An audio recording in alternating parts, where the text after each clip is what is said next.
Hi, I'm David Norris, and I'm serving up the perfect podcast, Pompey Platter with Russ, Daz and Haz. Play up, Pompey. He used to be a waiter, did David Norris. Well, he's served up the perfect cocktail here.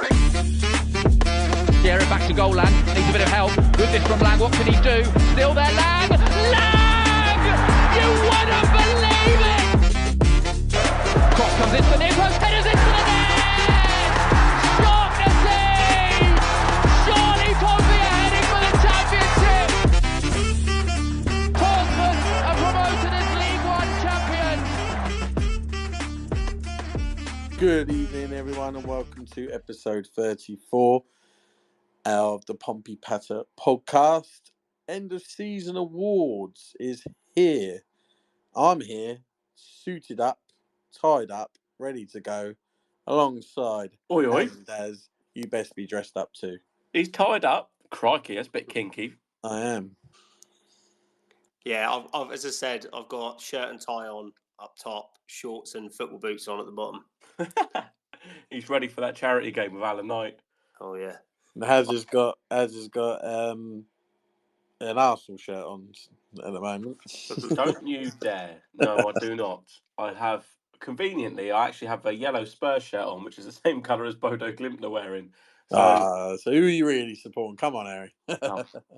Fully Norwegian, me. So as we're recording, Spurs about to kick off their semi-final of the Europa League. So you might hear Haz go yay or fuck off or something like that. I would try and refrain from that during our awards evening.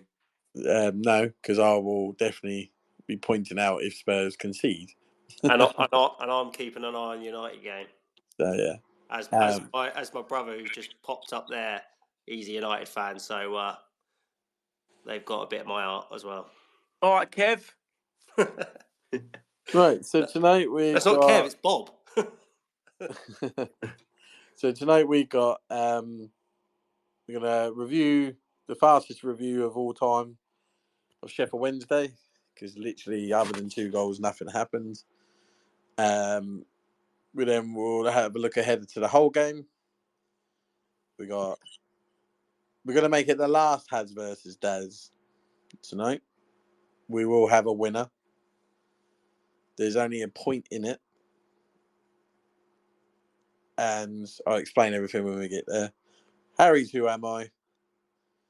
And then we're going to do the keep sell with all the players. Did we say? Yeah, go on. Let's do it. We should have time because, as I said, Sheffield Wednesday game should only take a couple of minutes. And obviously the awards, more importantly, what we're all here for. Some good, some bad. And some ugly. You should have heard Daz's opinions, boys, when we spoke about it the other night. Terrible. What did I say? I can't remember what I said. And then any other business. So let's kick things off then with. You know what, Harry? Daz, I know Daz didn't watch the Sheffield Wednesday game. All right, then, let's go. Harry, I'm taking it Spurs have scored straight away. I must be a little bit behind. 40 seconds in. 40 seconds in, blimey. As quick summary of the Sheffield Wednesday game, because fuck all happened. Are you not going to read my summary I sent to the group? I can't be bothered to go through that many messages. Just give us your quick analogy. Okay, so they scored a double deflected shot, like one miss-hit shot, then another miss-hit shot, and then off the crossbar and in. Then, obviously, Josh Murphy got another assist. Surprise, surprise. Harvey Blair got his first senior men's football goal. Ben Killip started. Harvey Blair started. We played a 3 in midfield, which we've kind of been calling for ages, away from home. That was about it. Yeah. That is literally it. There's nothing else happened. It felt like the training game felt very much like both teams were just quite happy just to see out a draw. I would say that beside the goal, I thought Blair had a good game, and it was interesting. Messino's comments, though. Just about to say that, yeah. He said he was blowing after 25 minutes, but it's like he didn't take him off to 60. Like it was. Yeah, What do you well, think? Do you think he's kind of calling him out to say you need, just because you've got in and scored, you need to step it up more, or what he certainly needs to step up more. But you can tell sometimes you can just see there's a player, and I think there definitely is one there with Blair. He just needs the time. He needs to put the effort in. It's not just about us getting him better. He needs to put that effort in. Well, we said it, didn't we, the other night, that it's that sliding doors moment, isn't it? Because obviously we wanted Blair last season, and if we had got him in, he'd played a full League One season. We might have had like a Kamara situation, didn't we? And then if we then had the option to take on Blair permanently this season, we could have not the finished article, but we'd have a player that might make a bit of a better impact and more of an impact over the whole season. I think a lot of recency bias with Kamara. I think people forget that when he first came in, he looked like Blair, in my opinion. Yeah. Weak on the ball, needed to work on his game, was miles off it, in my opinion. And then it weren't until November, December, it started to click, and then he just got better and better and better. And I'm sure if Blair had the same amount of time, he would have blemished. But Kamara put the hard work in. Hopefully, Blair does too. And then obviously Ben Killip and goal, not much to do, but what he did have to do, he done well, I thought. What do you think? I know it's quickly jumping. What do you think he'll do for the whole game? Do you reckon he'll put Schmidt back in? He has to play Schmidt. You have to play your strongest 11. Yeah, just to be fair. And then the thing is, with like putting the goalie in there is you're not really risking anyone, are you? Like, I could understand if he doesn't start Lang or Shaughnessy. Do you know what I mean? Because even though Lang would be in our starting 11 and make our 11 the strongest, it's different from an outfield player who's just come back from an injury rather than just having your keeper in there and stuff like that. So if anyone gave Messina any abuse about Lang not playing or Shaughnessy, he's got some like sort of history to go back on there and say, well, this is why he's not playing, because he's just come back from an injury. Where with the keeper, there's no real excuse there. So I think I think he'll play Schmidt. Well, unless there's anything else either of you want to talk about Sheffield Wednesday, we might as well move on to Hull, won't we? Yeah, let's go. Let's do it. So, tell you what, Harry, you do your little info bit. So the referee is John Busby. He has refed 26 games in the Championship so far this season. He's mostly been in there, kind of dipped into League One and League Two on occasion. He has refed Pompey 11 times. We have had 6 wins and 4 losses and a draw. This season, he has refed us 3 times. A draw at home to Luton, our 3-1 win versus Preston, and our 3-0 loss away to Bristol City. Minimal cards. Literally, he's handed out 4 cards in those 3 games, rather. 2 of them are the goalie. Well, yeah, that's probably right, actually. Stupidly, I didn't get up. There we go. There it is. Head to head. So in the last 7 games, Portsmouth have won 3, Hull have won 3. The last time we played them at Fratton Park was in January 2021. When we lost 4-0. Hull, they won 4-0. Bloody hell. I remember watching that game, and I was like, obviously that was lockdown season, wasn't it? Jack Watmore, 2 own goals. Yeah, that was when I'm sure we were top when we played that game, and they were second, and we just fell apart.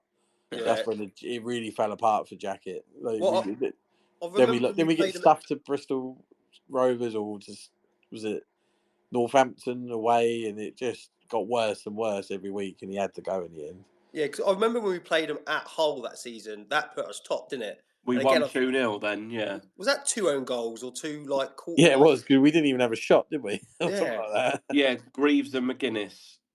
Yeah, that's it. And then in that home, and when we were at home in that game, like it wasn't a 4-0 game, but I think the Hull were just really clinical, and I think they just returned the favour for us towards.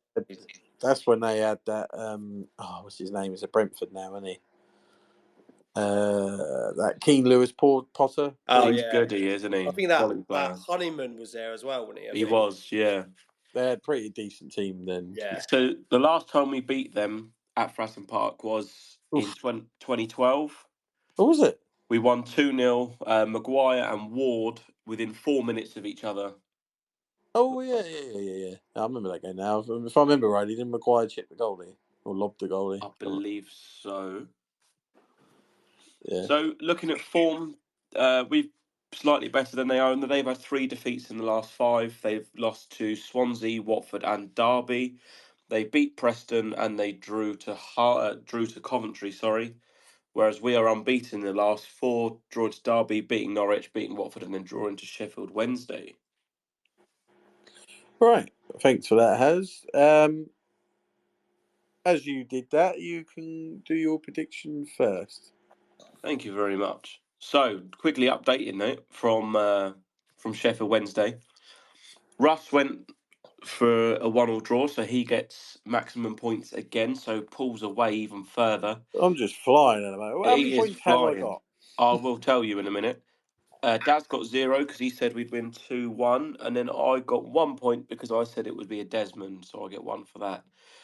So that puts me and Daz joint second on 27. Double forfeit. and then Russ is now flying high on 42. Jeez. We can still catch him. It's fine. So he's 15 ahead. Right. So my Hull prediction. This could be very important, you two, because if you do tie, you will both have to do a forfeit. What on this and Has versus Daz? No, there's no forfeit with Hads versus Daz, is there? That's just a laugh. This is the forfeit. Oh, this is the forfeit. Right. Okay. Right. All right. I'm going to go for another Desmond. Because I reckon Hull will draw and that'll be enough to stay up, and it'll be either Luton or Preston go down. You heard it here first. Can Preston go down if we draw? Only if Luton then draw, but Preston need to lose as well. Because that's who I want to go down. If so, Luton have got West Brom away. Oh yeah, they got a better goal difference as well, haven't they? Yeah. Yeah. Hull have got us, and Preston have got Bristol City away. So it's not looking good for Preston because they haven't won a game in 11 games either. So I'm going to go for a Desmond, and I will go for.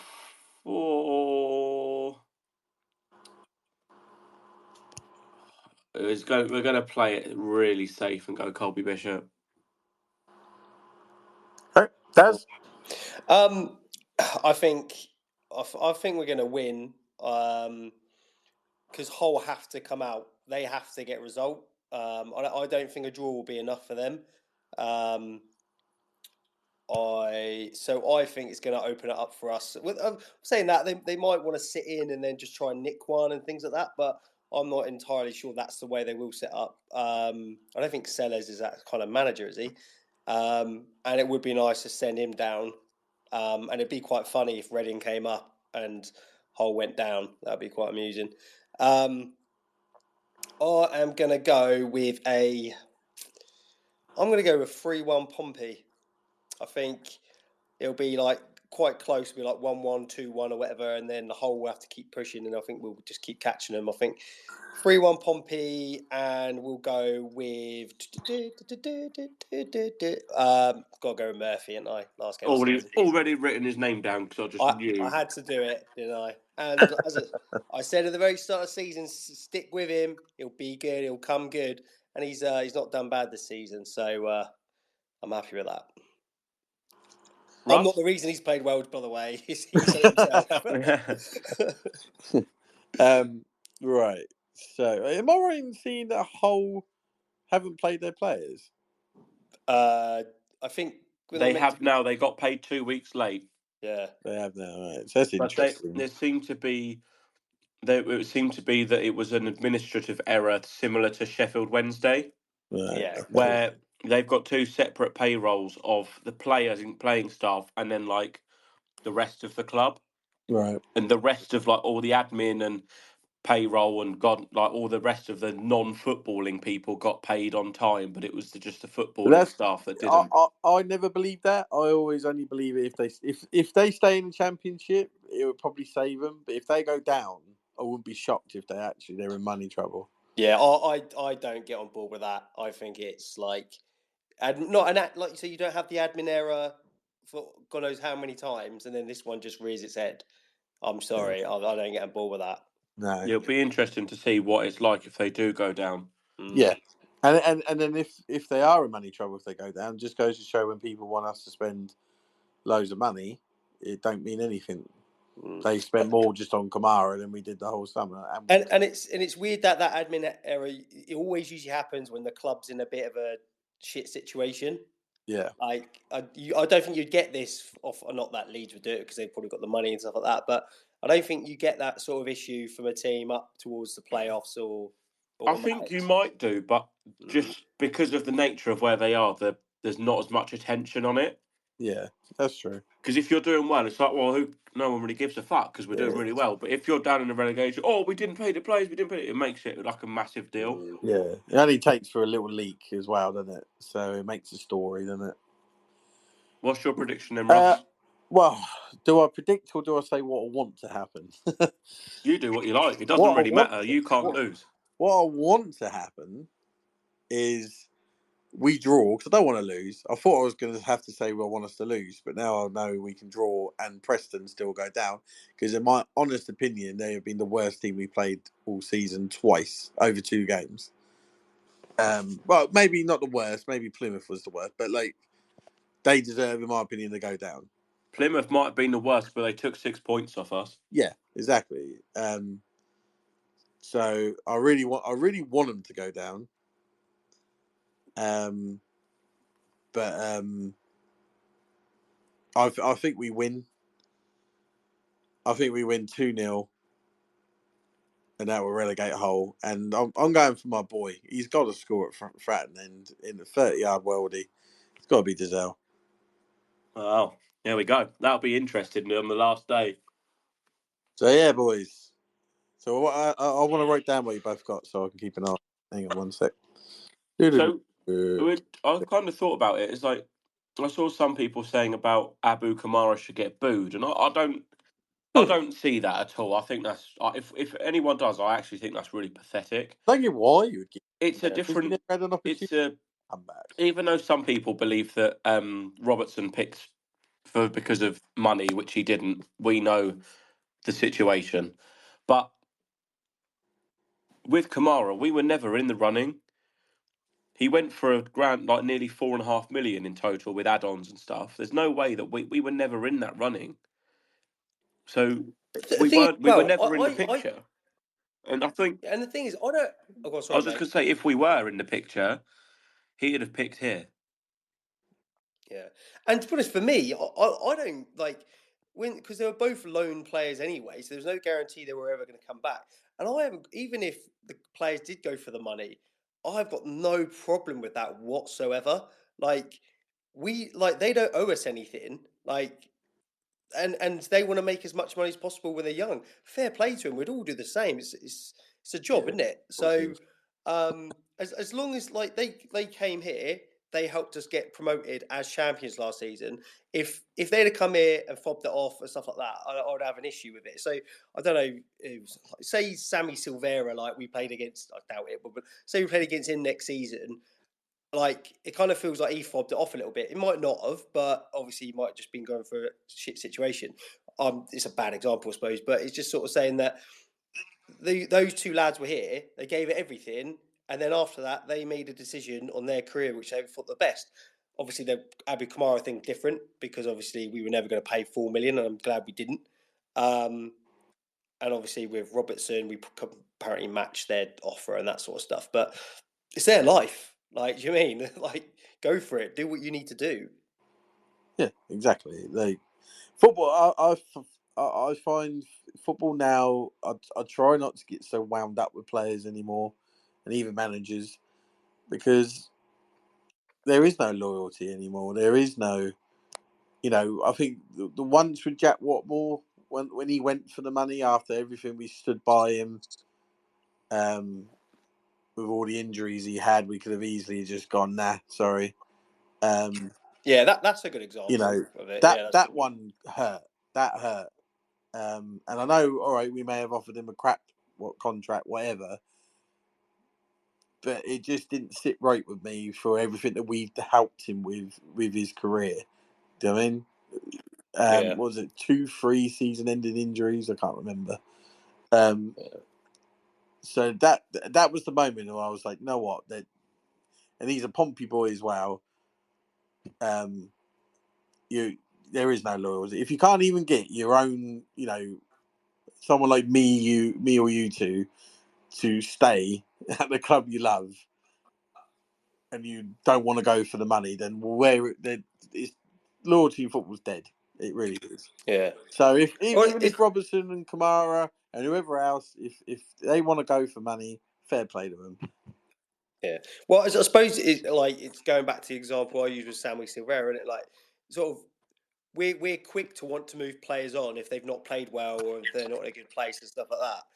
But when a player plays well and they want to move on, they want to better themselves, we give them a bit of abuse for doing that in a way. Do you know what I mean? Same with managers, we're quick to want to get rid of them when they're not doing well. But if they are doing well and they leave, we're kicking off about that. And it's there's no loyalty at all on all sides of it all. Management, players, owners, fans. The football is such a fickle game, and there's nothing quite like it. And you'll have a manager or a player that leaves, and you'll be heartbroken. You forget about him next season when you've got a replacement, and they're scoring double the goals or something like that. You move on quickly. Yeah, it goes both ways, doesn't it? And yeah, I think the days of players would stay just for the loyalty are dead, in my opinion.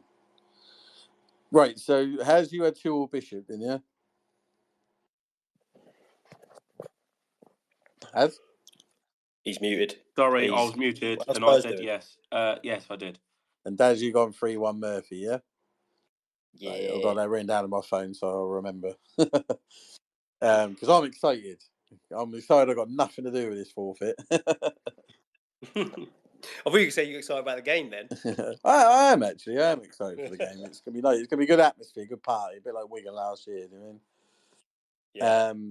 At least the players won't be hungover this year. No, yeah, definitely not. Right. Anything else to say on Hull before we move on? No. Do we want to do the awards now or after the two games? Do it after the quizzes. Okay. Right then. So, Haz versus Daz. This week I asked. We're basically doing mastermind. So I asked Haz and Daz to give me their specialist subject. Haz went for current Premier League players' squad numbers. Is that right? Yeah. And Daz went for Pompey's 07-08 FA Cup winning season. Yep. So as I thought there's 1 point in it, and we can end it today, why don't we just do so?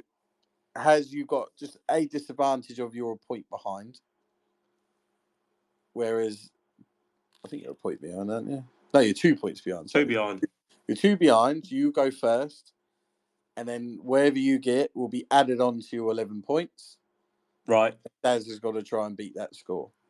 All right, cool. I'm happy with that. Daz, you happy with that? Wow. Well, we'll see at the end of the game. Well, you got a 2 point lead, didn't you? You got a 2 point advantage. So Haz. Hello. 2 minutes, and So I've done a player from each team. Right. Okay. Just get my stopwatch up. Are you ready? Yeah, let's do this. Okay, go. What squad number is Cunha from Wolves? 10. Correct. Tyler Diblin from Southampton? 33. Correct. Trossard?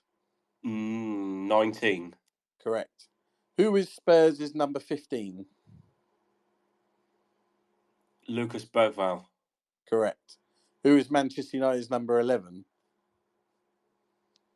Joshua Zirkzee. Correct. What is Chris Wood's number? 11. Correct. Nathan Ake's number? 6. Correct. Wan-Bissaka's number? 29. Correct. Reece James? 23. Incorrect. Oh, it's 24. Bastard. Who is Brighton's number 7? Solly March. Correct. What is George Hurst's squad number? 32? No, 27. Ah. What is King Lewis Potter's squad number? 19? No, it's not. No, 23. Yeah. What is Adam Wharton's squad number? 25. 20. Oh, fuck.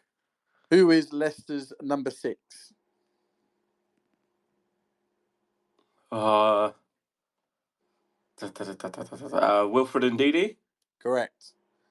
Who is Antoine Robinson's number? 33. Correct. What is Isaac, whoever you pronounce its number? 14. Correct. Andrew Robinson's number for Liverpool? 26. Correct. Lucas Digne's number? 12. Correct. And that is time. You got 13 right. Happy with that. Fuck, mate, that is impressive. So that's giving you an overall score of 24. I want to see the messages between you two, like private messages, because that just feels like you've sent in the list. It did. I was like, fucking hell, is he going to get one wrong? You have to beat the actual mastermind record or something. Mate, it's lucky I put myself on mute because I kept going, fuck off. Well, you asked for something we knowledge about, and you that's the whole point. I'm annoyed I got Reece James wrong because that was obvious, but I'll take some of them. A few of them, I was like, you won't get that one. He won't get that one. Well, you definitely know your numbers. See, but what use is that to anyone? To win this Haz versus Daz. Put you in yeah. Mate, we need to take you down the casino. So how many's Daz got to get? Daz, you need 12 to win. I'm scared now. No pressure, mate. Right. You led the whole way, Daz. Oh, no. Daz has never been in the lead. I'm worried now. Are you ready? Yeah. Go. Portsmouth beat Reading 7-4. What was the score at half-time? Jesus Christ. 2-1? In August 2007, which team did Pompey sell Stevanovic to? Pass. It was Fulham. Oh, shit. Who was Pompey's first signing of the 07-08 season? Pass. Sylvain Distin. What club did Pompey loan Milan Barros from? Liverpool? No, it was Lyon. Who scored Pompey's first goal of the season? Is it Benjani or Nugent? Benjani? Correct. How many home games did Pompey go in a row without scoring a goal? 3. 6. Who did Pompey beat to break that record? Bolton? No, it was Derby. I'm aware the place is. After beating West Brom in the FA Cup semi-final, who did Pompey beat a few days later? Jesus Christ. Pass. Oh, man, I've done this. I'm bugging myself here. Who finished top goal scorer? Benjani. Correct. How much was David Nugent's fee reportedly? 6 million. Correct.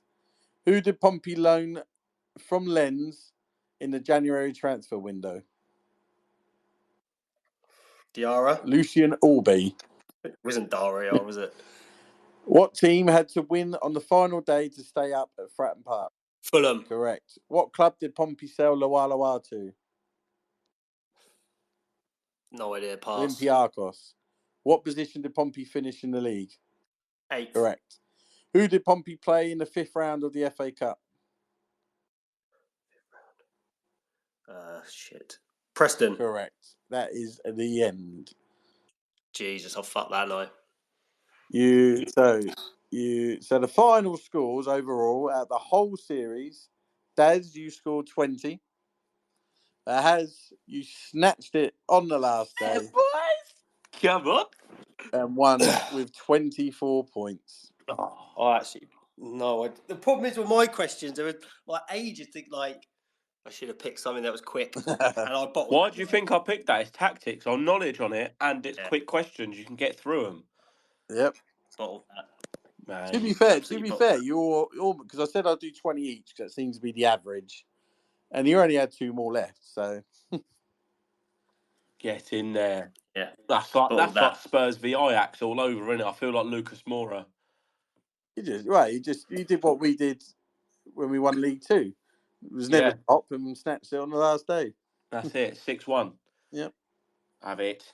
Right. So there we go. That's the first series of Haz versus Daz, and Haz is the winner. Daz, how do you feel? You led the whole way, Daz. Oh no, it's fine. It's all right.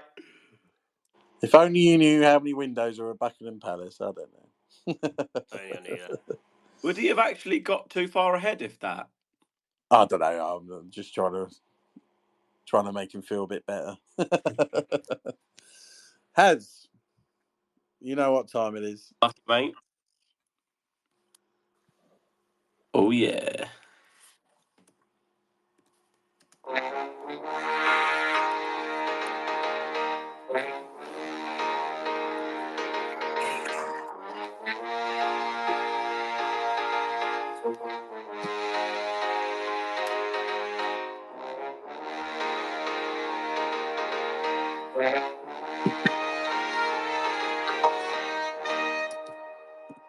That is right. It is time for Harry's Who Am I? Right. Clue number 1.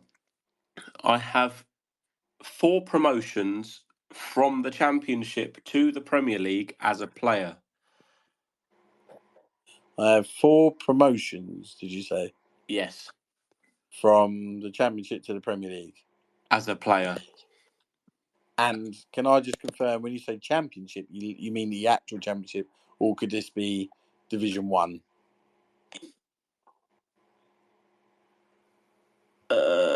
Okay. I have won 4 promotions from the 2nd division in English football to the top division. Glad I asked that. Right. 4. There's quite a lot, isn't it? 4. And they played for Pompey. You there, Daz? There's a lot. Yeah, I'm here. Can you hear me? I can hear you now. It's like he'd gone. Yeah, we can hear you, Daz. No, I don't know why. My phone went all funny. Here come the excuses. It is a Nokia, isn't it? Probably disappointed with me for that fucking shit show. Yeah, well, that's what happens when you have a Nokia 3310. Exactly. Right. So who's Division 1? It's about, yeah. For the Premier League. Wait. This is from the 2nd tier to the top tier now, isn't it? So it could be even the old Division 2 to the old Division 1. 4 times. That's a lot, 4, isn't it? That's a lot, 4. Merce was twice. It can't be him. What about like Nugent? I mean, did he get put? No, it was only once, wasn't it? Might not even been that. Yeah, I'm pretty sure. Just trying to think of a name.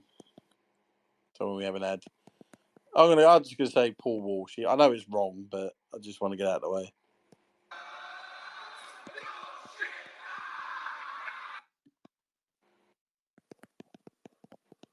First, tell us Man United has scored, Daz. Yeah. Cheers. We already know. Well, because I think when they scored, I think someone was in the middle of saying something, so I didn't want to jump in. Actually, no, that was it. I think we were in the middle of this song. Oh. And I was like, no one. This is like Gillette Soccer, mate. I want you to go when we go, and we go to Daz. No one interrupts the song. Go on then, Daz. What's your prediction? What's your guess? Sorry. Prediction? Pain.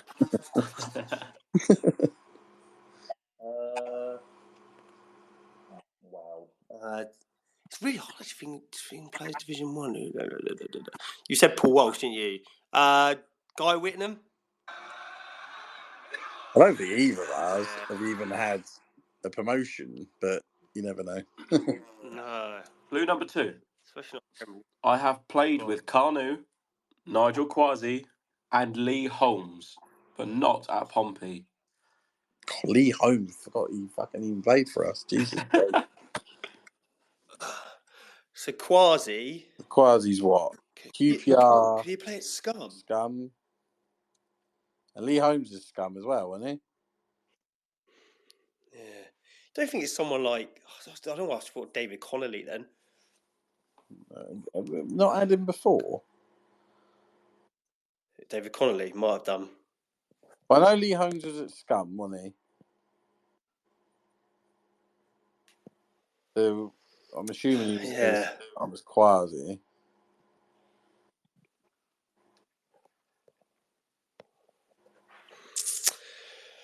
Man United might have a penalty here. He's gone to the screen. Oh, naughty.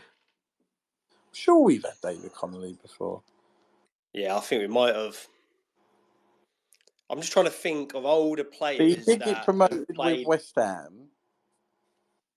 Sure, he got promoted with Sunderland. Possibly Scum as well. He wasn't there then. Yes! Wasn't he there when they got promoted? They went up when we last played them. I don't think he was. Oh, they're giving a penalty. Oh, someone's got a red as well. That's right. Spurs are 2 up as well. So Spurs are 2 up. Man United about to be 2-0 up. What a day! Oh, yeah. I think one of their players just got a red as well. That's massive. Because I had Bill Bauer to win the whole thing. So, well, Bill Bauer had about 2 or 3 chances to make it 1-0 earlier before United. It was a great goal by Madison, by the way. Yeah, it was, wasn't it? It's about the time he actually bothered to turn up. Do you know what? I'm just going to go. I don't think Connolly. I'm going to say Connolly. I'm just going to go with Connolly. I'll go David Connolly. Say I can't remember if or not. Yeah, David Connolly. Might need the next one. Okay. Clue number 3. I spent 2 seasons at Pompey, making 59 appearances, scoring twice. We got down to striker, really. It was probably a defender. Midfielder, defender. 4 times. Played with Carney. So let's think of where Carney's played. Arsenal. Yeah. Have we done Jason Crow? Yeah, we have. Okay. Have we? Yeah. I'm sure we have. Do you think maybe someone like Dave? Who did David Hillier play for? I don't think he was at Arsenal when Carney was there. No, Carney was like 99 and Hillier was already here, wasn't he? Yeah. Carney's also played for West Brom. Is that it? Other than obviously he played abroad. So it's got to be surely either an Arsenal player or a West Brom player.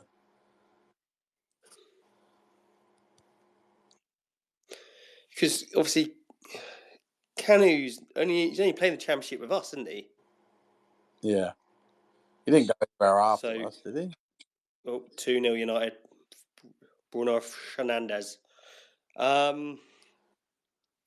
This is a tough one, this. Very tough. To 4 promotions, that is like quite surprising. Yeah, with 4 different clubs.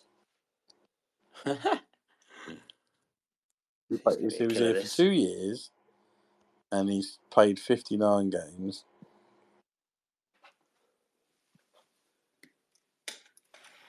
He scored 2 goals.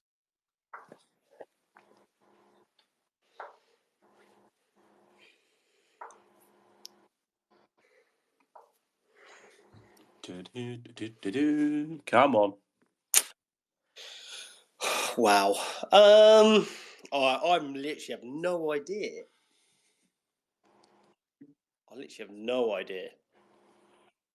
Horrible-ish.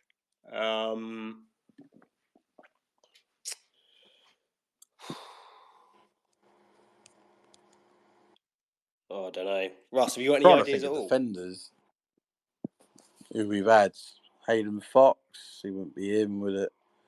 The Zoo? That's why I'm just because Then when he played with Carney. Don't forget DazHarry. He's Dutch, wasn't he? Yeah. So who did he play for in Holland? Didn't play with Ajax. Good then. Could have been in a youth team as well. Because he's being promoted with us, Wigan. And he was here for 2 years. No, he was here for 3 years, wasn't he? It can't be. It's not the zoo. Because he got promoted with Wigan twice, didn't he? So I don't but know. Then he was here for 3 seasons. 2 in the Prem and the one where we went up. Yeah. Cool. Festa? No, but he was. Oh! Steve Stone? No, is that your guess? More than 2 goals. He scored more than 2 goals. Yeah, more than 2 goals. Festa didn't. This is a killer. This is. Someone like maybe Andy Griffin. I don't think he scored for us, did he? No, he never scored for us. Yeah, I'm not sure. Harry, as it's the end of the season, be nice. Be really, really nice. And just give us a time period. That they played for Pompey or their career? No, give us a time. They don't have to be exact years, just a period of when they played for Pompey. Or would that give it away? Yeah. We'll go 1990 to 2012 was their career. 1990 to 2012. Yeah.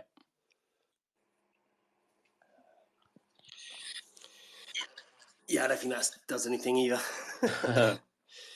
It's not like Kit Simons, who I say every week, is it?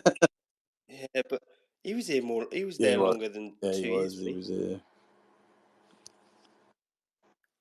I can't think of a defender's name where that matches everything else. Do you mean? I'll give you one more clue. Born in England, but represented a different nation. Ooh. I think it's someone like Ray Daniels. How many? Robbie Pethick. Who did he represent?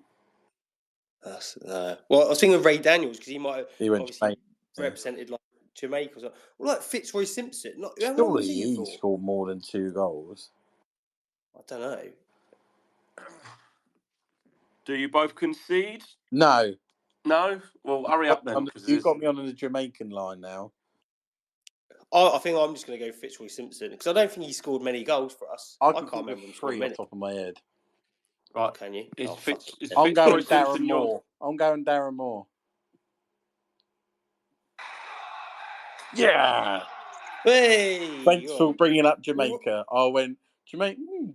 That's a good shout. What defenders have we had from Jamaica? Oh, Darren Moore. So Darren Moore played with Carnu and Kwasi at West Brom.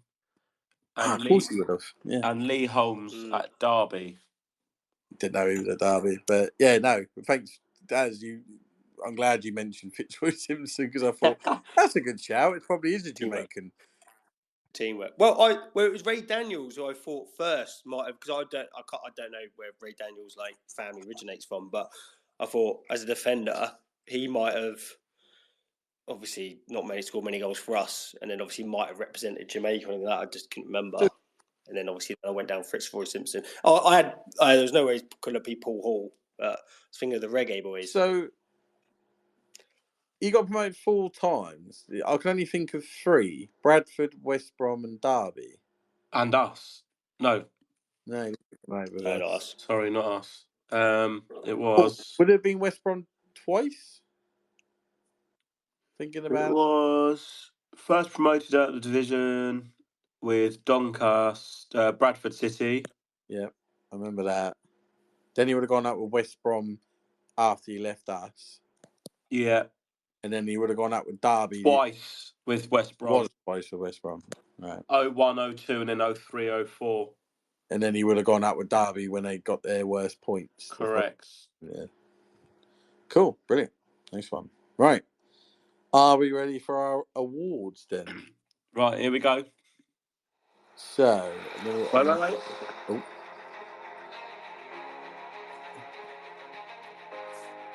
Go on then, you talk. Oh, hello everyone, and welcome to the Pompey Patter Season Awards. Is this going to play the whole time, Harry, or just for a bit? Just for the intro. Yeah. Right. Didn't know that was happening. We got 12 awards to give out, mostly positive, some negative, but they deserve it, to be fair. After the great job, I'm pretty sure we can all agree that Messino deserves Manager of the Year. He won't get it because the league only care about those who finish 1 or 2. Josh Murphy didn't get in the Team of the Season, which is a joke. But we're here to do our own awards. All right. And if your boys okay, I'm going to start things off. Is that okay with you? Let's do this. All right. Don't forget, I've got to post it on Twitter at the same time. So. All right. We may not want to do the first one. Oh, mate, they're getting put up. Don't you worry. Okay. So, flop of the season. We went back and forth. There was a few names that were nominated. The likes of Kamara and Blair, Sammy Silvera. We personally think harsh on Blair and Kamara. Silvera is up there for sure, but this player, the reason why we gave it to him is last season he came up with us, number 1 goalkeeper, most clean sheets, in the Team of the Season, best keeper in the league, and absolutely went spiraling downwards and became not even our number 2, our number 3 choice goalkeeper. Sorry, Will. I still love you, mate. But Will Norris, you are flop of the season. Round of applause. Have you got one of them? Wait.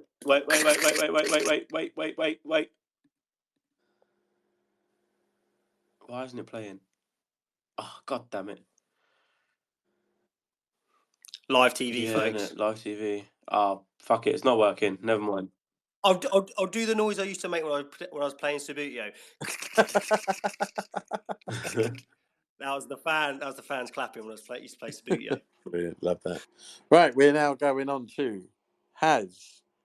Oh, hello. Worst signing of the season. Yes, it is indeed time for worst signing of the season.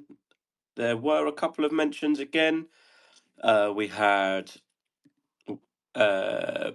Harvey Blair, we had Cade Gordon, we had Abdullah Kamara. We felt Blair and Kamara were a bit harsh because they were signed for the future. They're not for the now, so it felt a bit harsh to have them involved. They might get one in the future, but just not quite yet. So we went for Sammy Silvera. He just when your first signing of the season is a loan signing, and the other team are that happy to let them go so early, it's not a good sign, and there's no wonder he got sent back and was binned off shortly after arriving, because he did all right in the first game or two and then just got progressively worse and had no end product whatsoever. And I still don't think he's even doing that well for Blackpool either, in League One. So, yeah. Right. Daz, you get the honour of giving us the worst game of the season. Yeah, the worst game of the season. I don't think it comes as a great surprise. Could we do it on a cold night in Stoke? Answer is no. Could we And the winner fuck of is the the answer to that. And the winner of the worst game of the season is Stoke City. Woo! Really want to get that game out of my head. Yeah. Right, next award will be given out by myself, and it is the worst player of the season. If you're going to have player of the season, you have to have the worst player of the season. And that unfortunate award goes to you, Tom McIntyre, because you generally were the shittest player in the team. I don't care how harsh it sounds. You just, I don't want to see you again in a Pompey shirt. Sorry, Tom. Right, that's all the harsh ones out of the way. All on to positivity now. Right, hang on a minute. Just give me a sec. I'm trying my hardest to hurry up. United winning 3-0, but by the way. Cheers for letting us know 9 years after what's happened. Well, I didn't want to interrupt the awards giving out, right? Trying to be professional here. Go on, then. Ready up? Yeah, Okay. go. Right. So, we'll go to Haz, and you will get the game of the season. That's right. There's a couple of ones that were in there, but there's only the one really stood out. Just felt like we could probably only really go for a home one. There were a couple of key victories, like Oxford away was a key victory, obviously Norwich away. But we had, obviously, you got Preston at home was good, Coventry at home because of the Callum Lang show. But probably the best performance and the best game we decided goes to our 1-0 win against Leeds at home. Just the occasion, everyone was up for it. It was top of the league versus in a relegation battle, and we took our chance. We did what we do best: high press, dominated that, won the ball up high, took the chances we had. Probably could have had a second. Rode our luck a little bit, which is what you need, and helped Leeds fall apart. Even though they regained it, they still fell apart a little bit. So, yeah, Colby Bishop's magic hat was worn that day as well. So, Pompey won, Leeds 0. Yep. Definite easy winner there, wasn't it? Daz, you're going to go for the most improved player of the season. Yeah, well, I think it's only fair that I give the most improved player, as we are both challenged in that department, and I think we're both balding. Like, although he can grow a much better beard than I can.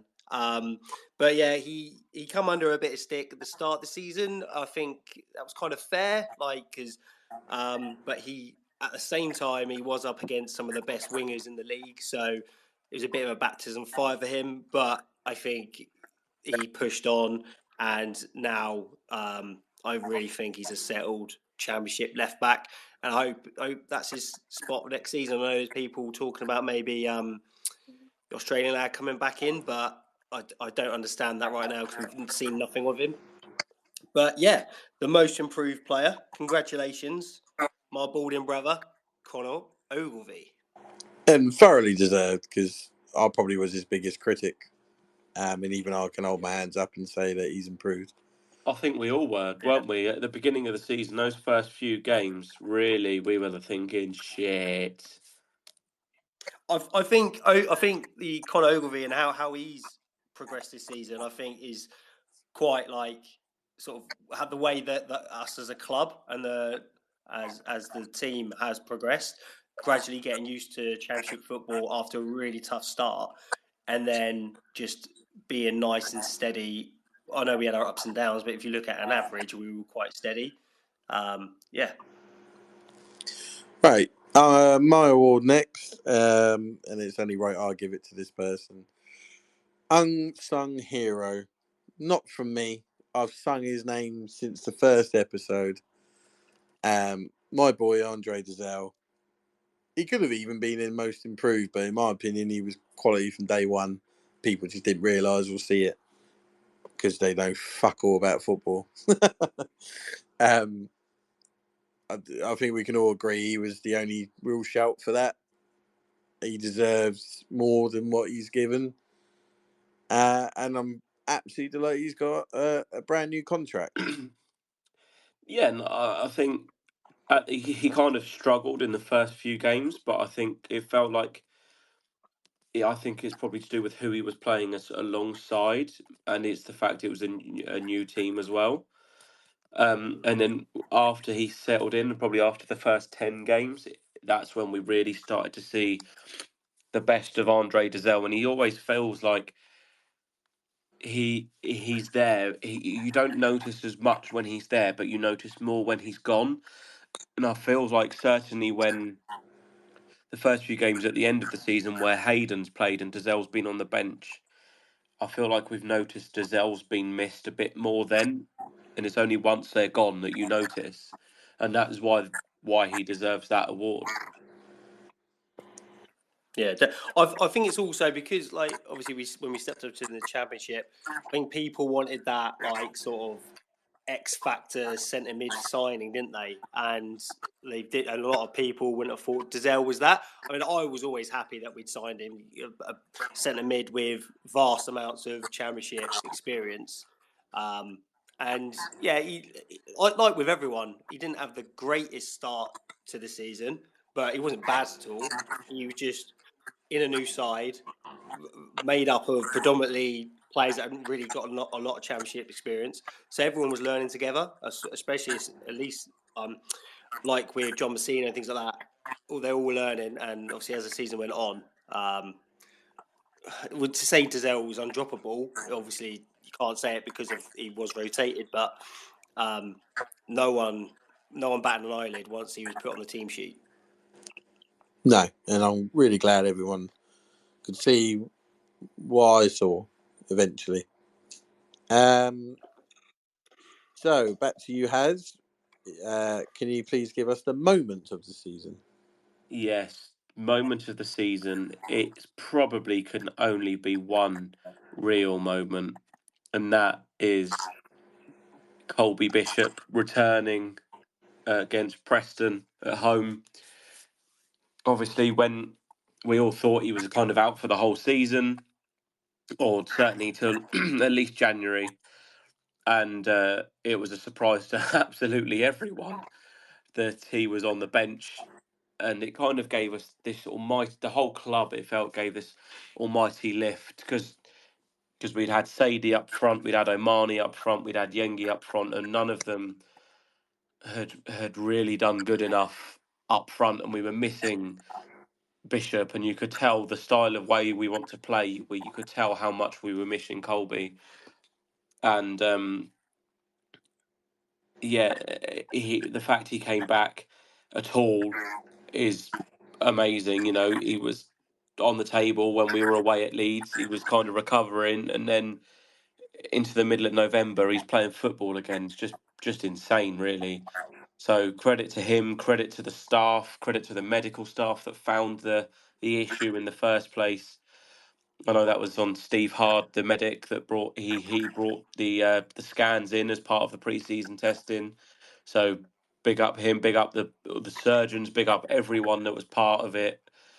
And then not only for him to come on, for him to score that penalty as well to secure the win.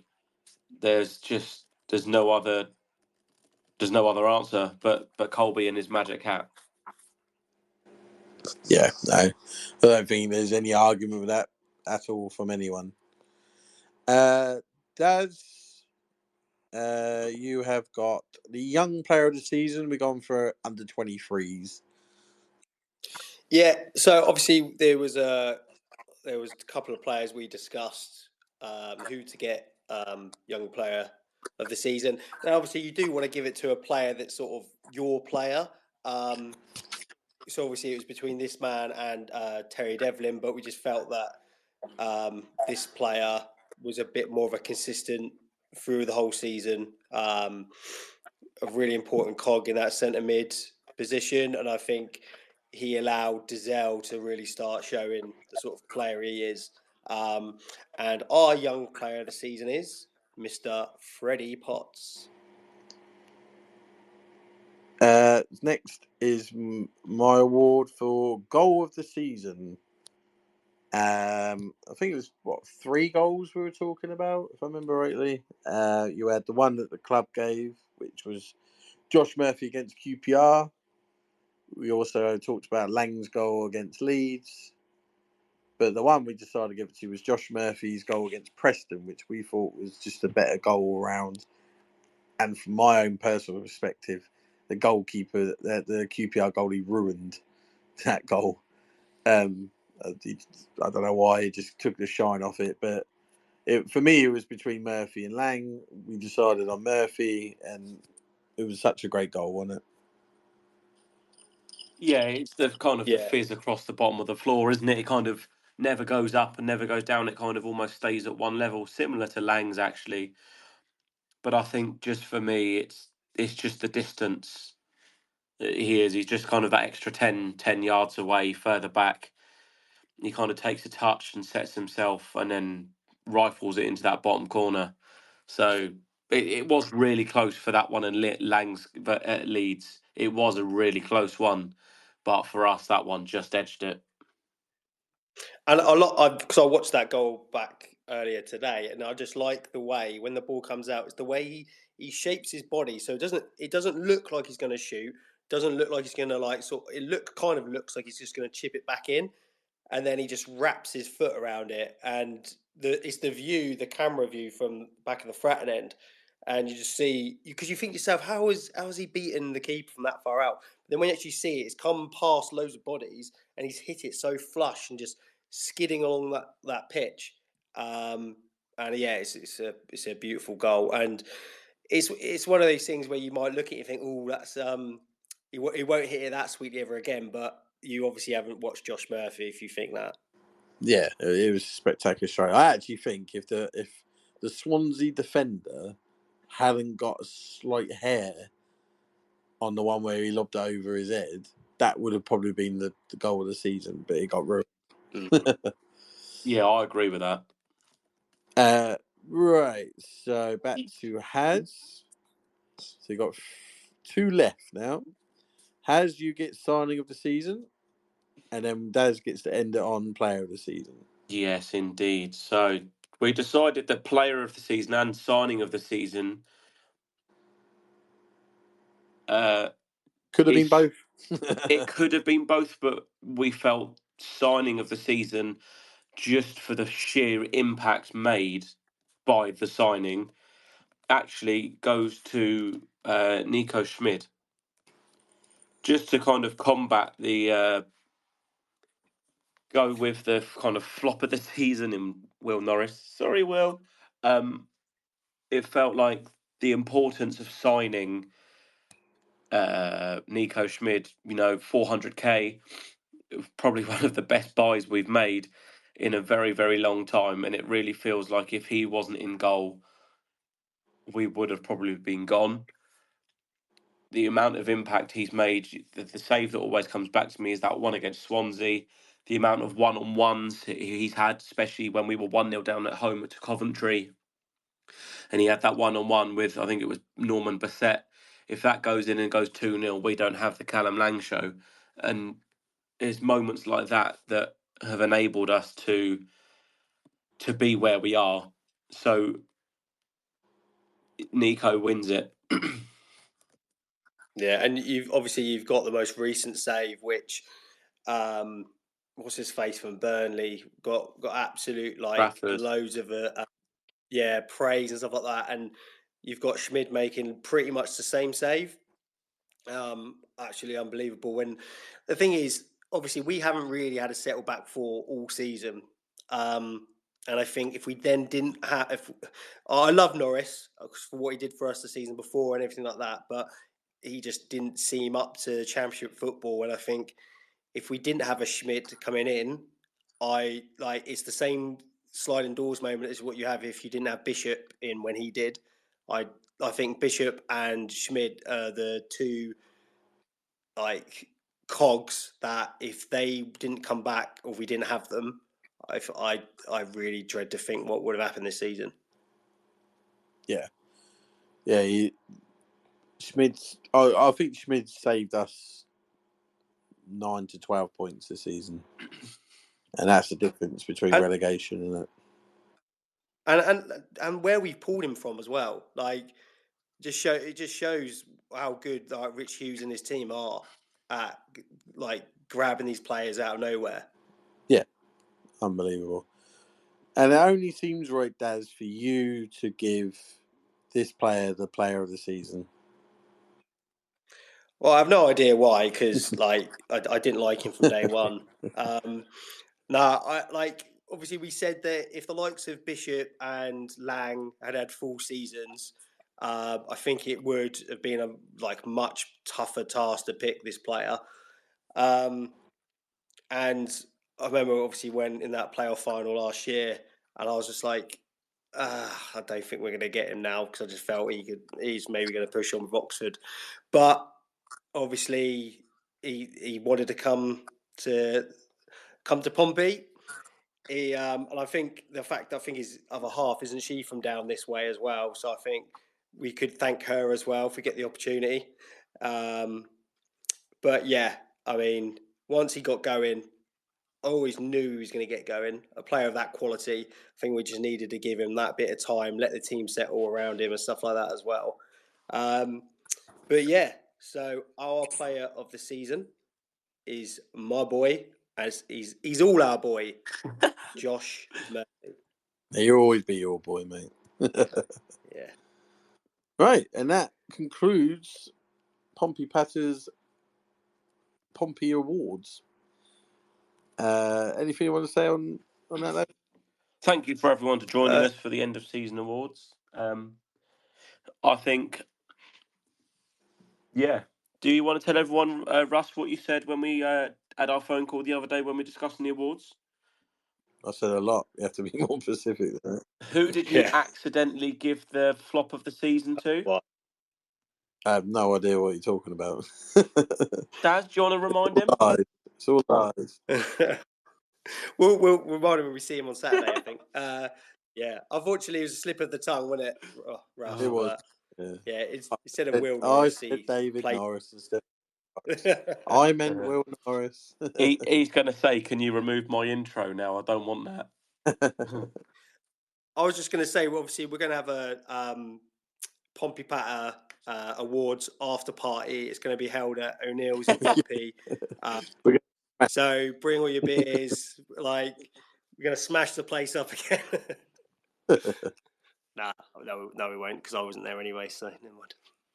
Right, let's move on to keep or sell, whatever you want to call it. Basically, going to go through every single player and decide if we want to keep them or not. Basically, so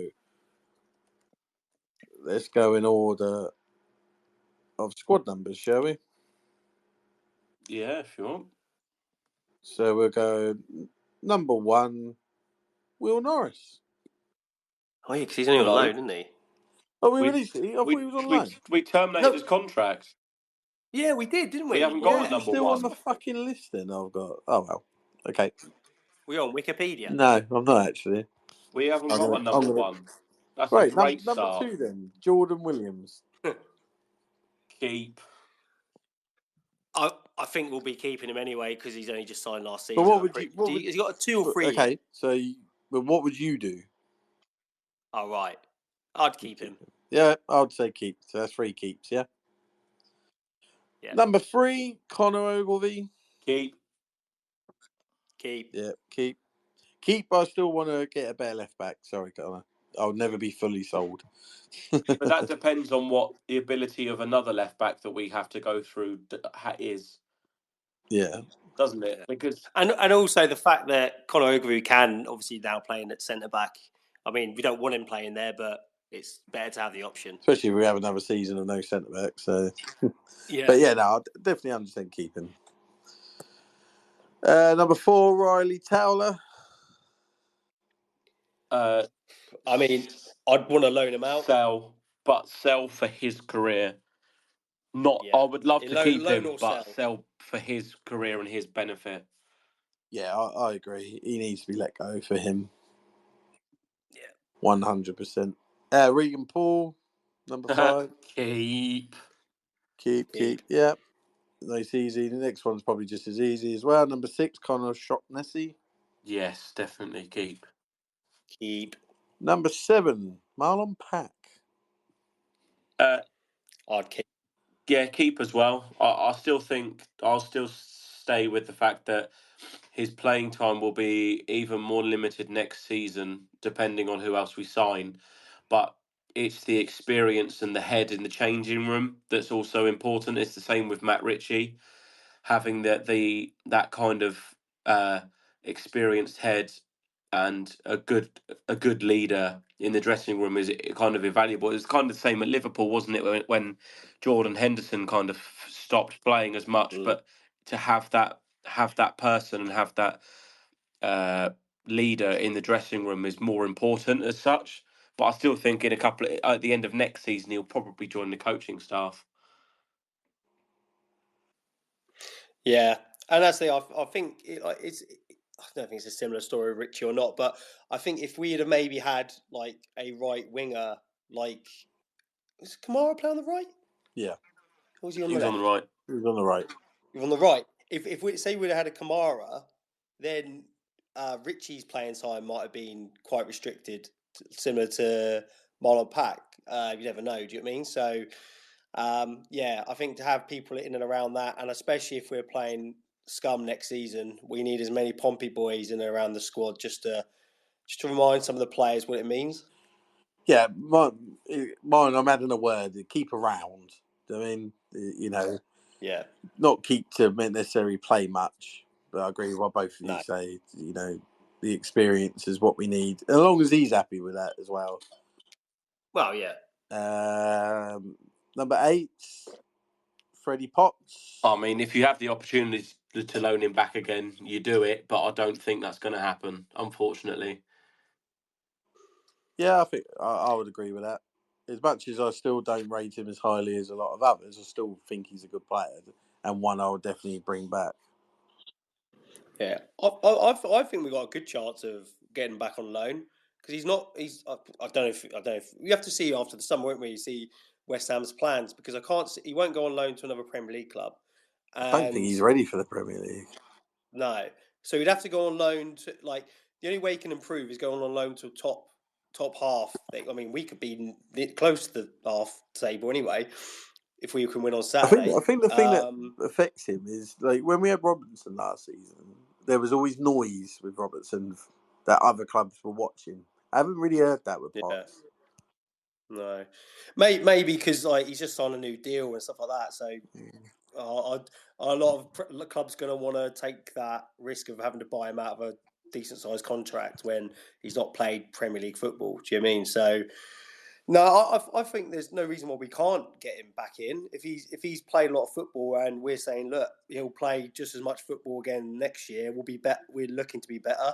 We're looking to be more up the table. Then that's still progression for him. So plus he's Jimmy Dickinson's long lost great grandchild, so he has to play for us.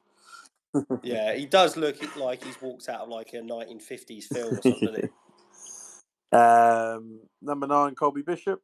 Don't need to answer that. Right, Harry says sell. Right. Yeah, well. Okay, let's put it this way. Someone comes in for a bid. Depends how much. It's going to have to be a very big bid. It's going to have to be, what, 6, 7 as a minimum? Do you think he's worth 6, 7? With his heart, does that not knock it down a bit? He might not be worth it, but he's worth it to us. So you ask for that. What about 5 million? If someone went, there's 5 million. But I think to get another player like that, we'd have to spend that same money. Yeah, exactly. And so, we're not in any kind of. If we'd got relegated, I'd say I could see him wanting to go. But he's just signed a new 3-year deal. We've stayed up in the Championship fairly comfortably towards the end. He said he couldn't imagine being anywhere else at the minute. We're not under any pressure to sell. It's not like when we had Lowe and Clark, where we didn't go up and they clearly needed to move up a level for their career. We're at that level for Bishop. So, and the thing is as well, and I know we said there's no what's it in football, no loyalty in football and stuff like that. But he does seem, from what I've heard and stuff like that, and you see what he says, and us sticking by him and helping him with obviously his heart issue and that sort of stuff. I think he does love being here, and I think he wouldn't just go I think he wants to get a full season under his belt with us again. So, you'd have to speak to him, but I just get that feeling that it's more than just a job for him here. I agree with both of you, but humour me. Someone offers 5 million. Do you take it or not? No. Thing is, I'd love to say yes, but say it was a Murphy, I would even though I love the guy, I would be like, right, okay, I think we can get a player to replace. I don't know if we can replace Bishop. I think the start of the season shows us that, and I don't think we'd put the money into replacing him with. Well, we wouldn't. We'd have to go and get a player who's played loads of Championship football. Like, we can't risk it and go after a League One striker. So I just think 5 million, no. Okay, I agree. I don't know. I don't know how much I would. Obviously, if you're talking about 10 million, okay, yeah, it's different, isn't it? But I just try and figure out how much it'd cost to replace that player, and I personally think Bishop's irreplaceable. Yeah, no, I agree. I just wanted to just mix up a little bit rather than just keep saying keep. well, don't, because I don't want to think about it. Number 10, Kashina Yengi. Release. Yeah, I'd say go. He's done nothing, has he? He's offered nothing. When we've played, he's not looked good enough for the Championship at all. League One is probably his level, which is fine. Again, we thank him for the importance for Bolton, for away at Peterborough. But unfortunately, and Bristol Rovers, they don't forget that goal sort of started it all off, didn't it? Bristol Rovers as well. And that's the thing. If we kept him, I'd be okay with it. Do you mean? Don't get me wrong, but obviously because we're having to make a decision now. Because if we can get we can't really have any passengers. And I think this season showed it, is that we need to limit the amount of passengers and stuff like that we have. It's sad because I really wanted to work for Yengi, and I thought Bishop being out was giving him his chance. But yeah, I'm just not sure he can be that player for us. He's that player. I've always said all along, with DazHarry, even with Blair, you can see sometimes there's a player there. They just need time. I've not seen it with Yengi at this level. I've not gone. No. Give him a bit of time. He'll come. He'll come good. I think it's because he could use his strength in that last season, and I think that helped him. I think this season you're up against centre backs that you need more than strength, and same with Sadie, isn't it? I know Russ, you don't think very highly of Sadie as a footballer in the Championship, but I think it just showed that even with Sadie's strength, he struggled, because last season he was just bashing people out as no tomorrow. This season it's been a little bit. I think the defenders in this league are more agile, quicker, more technically gifted, clever. Yeah, whereas League One, most of them are just your Joe De Veras, aren't they? Yeah. Even Santos, who's meant to be the best centre back in the league and the best team for playing for the best team in the league, Yengi and that lot dealt with him pretty well after the first 10, 15 minutes. Mate, Yengi ended his career. He's been linked to go to MK Dons for Paul Warne in League Two. Yeah. Was he? Destroyed him. Right. Yengi finished his career, mate. Number 11, Mark Mahoney. Omani. Whatever his name is. Nah, you have to go back, Pony. He gave us some good moments. I think his goal against Oxford was massive. His availability's just been fucking awful, and I think that's the thing that stopped him, because he's never got a consistent run in the team. I still think there's a player there. Oh yeah, I think that too. Definitely. I just think his availability's been so poor. I don't think it's worth him looking at another loan. No, and he's not going to play with Bishop there, is he? I think, and with a backup striker, we need someone that it showed this season. We need a backup striker that when they come on, they're really going to be effective. And Omani can be. He's done it a couple of times, but not enough, I don't think. I think a League One team would suit him better next season. Yeah. Number 12, Pompey fans. There's a few I want to get rid of. We could sell a couple of them. We could sell a few of them, I reckon. They wouldn't be worth a penny, the ones I would get rid of. Wouldn't get much, yeah. Right, number 13, Nicholas Schmid. Keep. Sorry, who was that? I coughed. Schmid. Sorry. Yeah, go on. We'll keep it. Yeah, got to. I still think he's got a future ahead of him. I know he's not young, but for a goalie, he's still got a lot of years left in him. How old is he? 28, 27, something like that. Oh, mate, early. And if you look at all the best goalkeepers in the world at the moment, they're all in their early 30s. So it just goes to show it's a bit different for keepers. It always has been. David Seaman's at his best definitely. and Schmeichel at their best when they're in their mid-30s. So David James as well. He got better as a goalie. So it's always different for goalie. A 28-year-old goalie is like a 22-year-old player. I mean, definitely. Number 14, Cade Gordon. No, thank you. No. He was a bit of a worry, wasn't he, considering how bad he was for Norwich. I just felt like he was a bit of a, let's just get him in body-wise. Was it last week we spoke about it? That it was weird how we got him in because we didn't trust Blair and then ended up trusting Blair at the end anyway because he was that bad. Yeah. Yeah, and that's what it was, wasn't it? Just another body in there and you just needed another winger, didn't we? And I'm guessing that's what he was what's less. I don't want to say it, like that's what was left, wasn't there, really, to get in at that time. So I think they just went for him. Number 15, Christian Sadie. Sell.